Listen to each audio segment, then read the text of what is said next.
بسم اللہ الرحمن الرحیم۔ حضرت آدم علیہ السلام کی اولاد جنت میں ہوئی یا زمین پر؟ علماء کا اس بارے میں اختلاف ہے کہ آیا جنت میں حضرت آدم و حوا کے ہاں اولاد ہوئی یا نہیں ہوئی۔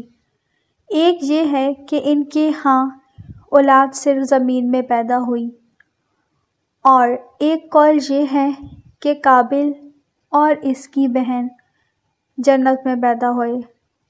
ایک جگہ پہ ارشاد ہے اور ذکر بھی کیا گیا ہے کہ ان کے ہاں ہر دفعہ لڑکا اور لڑکی پیدا ہوتے تھے، اور حکم یہ تھا کہ ایک جوڑے کی لڑکی کی شادی دوسرے جوڑے لڑکے سے کروا دی جاتی تھی، اور دوسرے جوڑے کی لڑکی کی شادی پہلے جوڑے کے لڑکے سے کر دی جاتی۔